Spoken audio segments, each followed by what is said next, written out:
But the things that they did to this country, we can never, ever forget it. From the rigged elections to the border, to the transgender for everybody, from men playing in women's sport. You ever take a look at some of these records? There was a long-distance race, a marathon, where they had a great female runner, a number of them, but they had one in particular, and they had just an average male runner who had transitioned. He won the race at the end of the day by 5 hours and 14 minutes. They waited for 5 hours. The weightlifting records are better, though.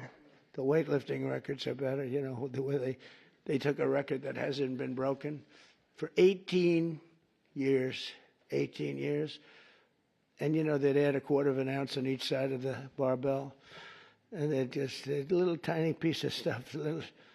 She'd go up and she couldn't get it up. And this guy comes along. Have you lifted before? Yes, at a low level. He was a low-level lifter as a man, but transitioned. And he goes up to that thing. Bing, bing, bing, bing, bing. Could have done it all day long.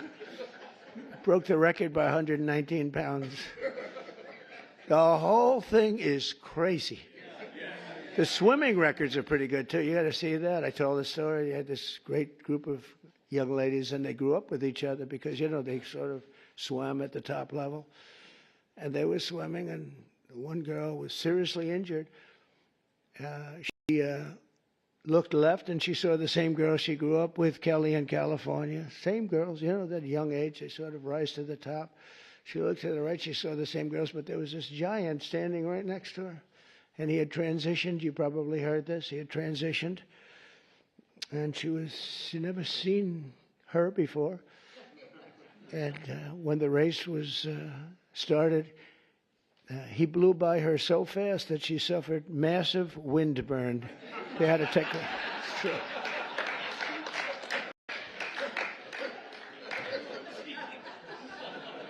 And he got out of the race and he went and had a little lunch, and then he came back and watched the rest of the young ladies finish up.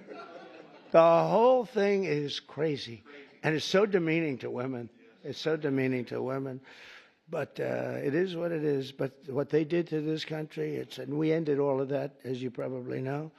We ended the woke. The woke stuff is no longer in favor.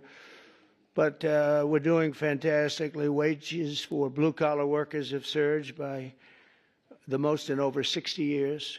Gas prices have reached the lowest level in 5 decades. Actually, we're going to see some really good numbers. We're, you know, drill, baby, drill. Drill, baby, drill. I got to make sure that people can afford to produce the gas. But the gas has gone to the lowest level in decades. And you're seeing $1.99, $1.98, and I saw $1.95 at certain states. Not California, because every time it goes down, they add taxes onto it. You're at $6, $7. They just add taxes. All they do is they keep adding taxes. Terrible governor, doesn't know what he's doing. He may be a candidate, but if you go by success, you can't have him be a candidate. And on Friday, it was announced that the United States Treasury ran a budget surplus. Is that true, Scott? In June, for the first time in many, many decades. Wow. I didn't know that.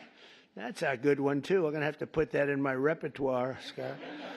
But the biggest victory of all came 10 days ago when I signed the One Big Beautiful Bill into law. Right? And just as I promised, we did something that was amazing. You know, everybody was against it. I wanted it. I know Scott and Howard liked the idea of it too, but it was very risky because they've never done anything like it in terms of the size. It's the biggest bill ever passed, of its kind ever passed, by far. And they were going to cut it into 2, 3, or even as many as 7 bills. And I said, the problem is that in the one big bill, everybody gets something. When you cut it into 7s, there are 4 or 5 of them, or 3 of them, right, Kevin, that you get nothing. All they're going to do is fight it. You'll never get them passed. And so we went with it. I was on a show called Deface the Nation. Have you heard of it? They're so bad. They're so bad. These people, they're so average. But I was on this show, Deface the Nation. Ladies and gentlemen, President Donald J. Trump on Deface the Nation.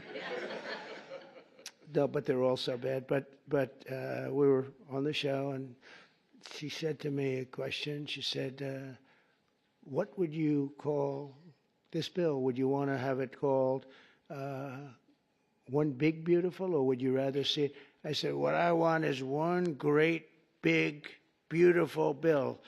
And Speaker Mike Johnson, John Thune, they were watching, and they said, what a great name for the bill. We actually ended up calling it that. We took the great out. I actually liked it even better. One great, big, beautiful. But they said, let's a little bit of a low key.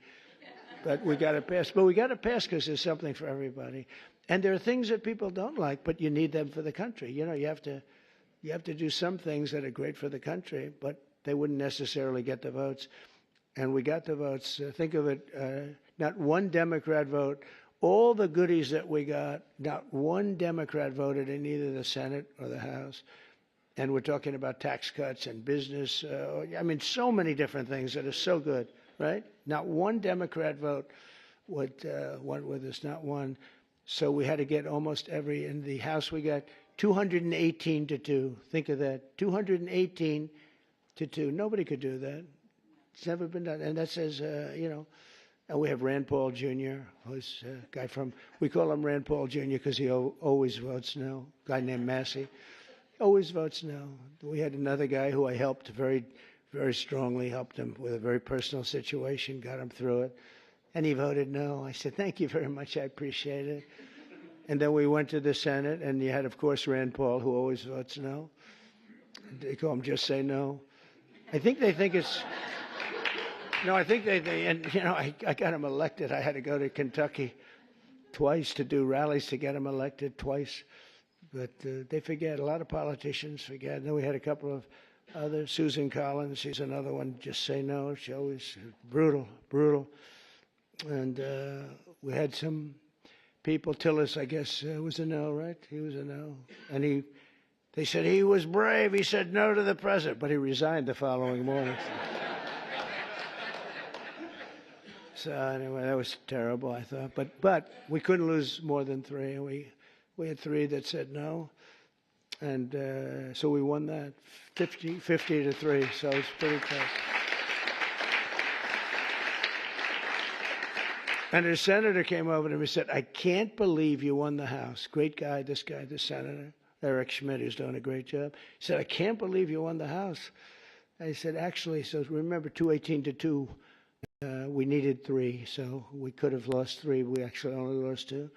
I said, no, actually, the Senate was tougher than the House of the 2. That question is asked to me, who was tougher? I'd say the Senate was tougher, actually, amazingly. It shouldn't have been. We had a slightly bigger margin in the Senate proportionally, but it was brutal. It was, they said, sir, we have 12 hard no's. You know, a hard no is not recoverable, right? This was at 2:30 in the morning. Mike Johnson called up. It could be 20, but it's at least 12. So could you call them, sir? I said, what time? I said, 2:30 in the morning. And we have to win, right? We can never give up. The people in this room, right? You never gave up. My supporter right from day one, and her husband with a bad damn back, right? How's his back? Is he okay?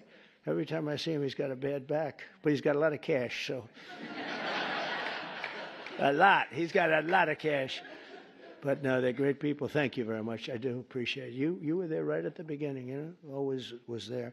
But we have a situation where we call up these people at 2:30 in the morning, and I called up. I got along with them all great. I liked them, but they're tough. You know, they're congressmen. When you're a congressman for 20 years or you're a senator for years, you're smart and you're a survivor because you go through all sorts of hell. But I called up Congressman. I said, Jim, hi, Jim, how are you doing? He said, fine, sir. I said, family's good, yeah? He said, sir, you have my vote. I never said what I was calling about. I said, I do, thank you very much. But how do you know what I'm calling you about? I said, sir, I've been your friend for 2.5 years. You've never called me during normal hours. So I assume that if you're calling me at 2:30 in the morning, you're not calling me to ask me, how's the family doing? I said, yeah. So, pretty good. So I called up everyone, I think everyone with the exception of one, I had to speak a little bit, but I call up, sir, you have my vote. Thank you. Sir, you have my vote. Think of that. And we got 12 votes in a matter of, I called back 20 minutes later, I said, you got all the votes. That's spirit, right? That's spirit. They wanted to maybe hear, they wanted to have a little love. You know, the sad part is that some of the best people are the people that don't get any publicity because they go with something because it's good. So a guy like some of the people I'm talking about, but some of the people where you didn't even have to call, they vote yes, 100%. You don't have to waste any time with them. You don't have to beg them, come on, you can do it, come on, let's have lunch, let's have dinner. And then you have other guys that want you to suffer. I mean, some of these people that I just mentioned, whose names I just mentioned, you got to go through hell. And the ones that are really good and they love the country and they're doing right. I mean, what's the alternative? You know, the alternative here, you're getting the biggest tax cut in history. And with the Democrats, you're going to have the biggest tax increase in history. Now, we could go into 100 other details. They're equally as crazy.